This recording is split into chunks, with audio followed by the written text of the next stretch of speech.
আমার কাছে মনে হয় আমি বাঙালি, হ্যাঁ। এটা আমার একটা প্রেজেন্টেশন। কিছু পড়ার নাই, এটা কি শুধু মেয়েদের হয়, ছেলেদের হয় না? ওদের সব আলাদা আলাদা আমার তো মনে হয় আমার আর আমার মেয়ের থেকে ওরা বেশি। Actually, we want to know who is your fashion inspiration. Mine, Yes. my mom, my Okay. mother. Okay, that's beautiful. So, ওনাদের কাছ থেকে কি শাড়ির প্রতি এই দুর্বলতাটা আসা নাকি you chose it for your career? শাড়ির প্রতি দুর্বলতা আছে, বাট আমি ইউজুয়ালি সবই পরি। আমি ওয়েস্টার্নও পরি, আমি কামিজও পরি, আমি শাড়িও পরি। বাট শাড়িটা অ্যাকচুয়ালি আমাকে কেন জানি মনে হয় বাঙালিকে রিপ্রেজেন্ট করা। সো দেখা যায় কোনো একটা সাইনিং আছে, আমি শাড়ি পরতে পছন্দ করি। আজকে ক্লাস নিতে যাব, আমি শাড়ি পরতে পছন্দ করি। আজকে পডকাস্ট হবে, আমি শাড়ি পরতে পছন্দ করি। আমার কাছে মনে হয় আমি বাঙালি, এটা আমার একটা প্রেজেন্টেশন। এটা থেকে Of all the outfits, কোনটা আপনার সবচেয়ে পছন্দের outfit? Sari. Sari, okay. And if you can take us through your day, যেখানে আপনার হয়তো বা মিটিং আছে, you're going to office, maybe you're going to shopping বা করে ফ্যামিলির সাথে বাইরে কোথাও খেতে যাচ্ছেন, what does your outfit selection look like, even on the weekends? উইকেন্ডসে সাধারণত আমি ওয়েস্টার্নেই থাকি, ওটা আমার ভালো লাগে।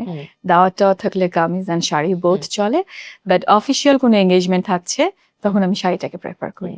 এবং আমার মা খুব সুন্দর করে শাড়ি পরতেন, হিল পরতেন, সো ওইটা আমার ক্যাচ করে যে আমি একটু হিল পরবো, একটু শাড়ি পরবো। মায়ের কাছ থেকে শাড়ি পেয়েছেন? অনেক সিগনিফিকেন্ট শাড়ি? অনেক অনেক শাড়ি পেয়েছি। বিউটিফুল।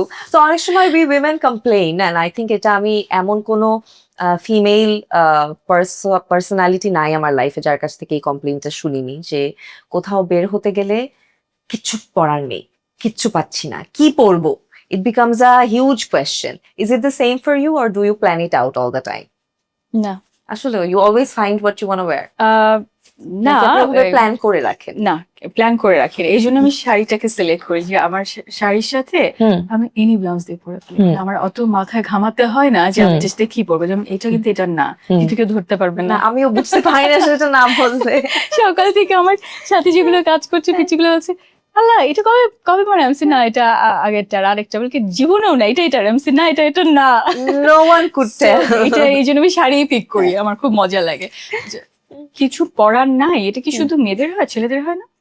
ছেলেদেরকে আমি কখনো আই ডোন্ট থিংক ওরা এতটা চিন্তা করে যে মানে তাহলে ওদের এই আলমারি ভর্তি কাপড় কোথা থেকে আসে? জাস্ট আসে। আই থিংক ওরা কালার কোড করে যে okay black, grey, yellow, blue সব নিয়ে রাখে, and then they just forget about it. But I have seen very few men who are actually conscious about their fashion, যে কোথাও যেতে হবে কি পরবে, সকালে স্যুট পরলে মানাবে নাকি। Oh my god, আমার বাসাতে তাহলে পুরো ডিফারেন্ট পিকচার। আমার বাসায় দুইজন মেল, আমার ছেলে এবং তার বাবা, both of them কি পরে বের হব, তারপরে কি পরবো, তারপরে কি পরে ফিরবো, ওদের সব আলাদা আলাদা। আমার তো মনে হয় আমার আর আমার মেয়ের থেকে ওরা বেশি এই ব্যাপারে সচেতন। আমি আমার আব্বুকেও এই জিনিসটা দেখেছি, অলওয়েজ সবকিছু কালার কোডেড থাকবে, যে এখানে এই কালার গুলি, এখানে এই কালার গুলি, এখানে সক্স, এখানে টাই, সবকিছু প্রেসড, এন্ড হি নোজ কখন কি পড়তে হবে, সে কোন দাওয়াতে কি পরে যাবে। He has a clear idea about আমার ইট। ছেলেটা মাশাআল্লাহ দেখতেও সুন্দর, সো ও একদম ফিটফাট থাকতে চায়। ইভেন পরীক্ষা দিতে যাচ্ছে এ লেভেল, তাও But he has an outfit ready. That's amazing. That's amazing. He knows his priorities. Which color do you think suits you the better, and which color is your favorite? Mine, black. Okay. But এটা আপনাকে সুন্দর লাগে কোন কালারে? আপনার black. Okay, I would differ because this is also a very pretty colour, and you're looking amazing in it. Thank you.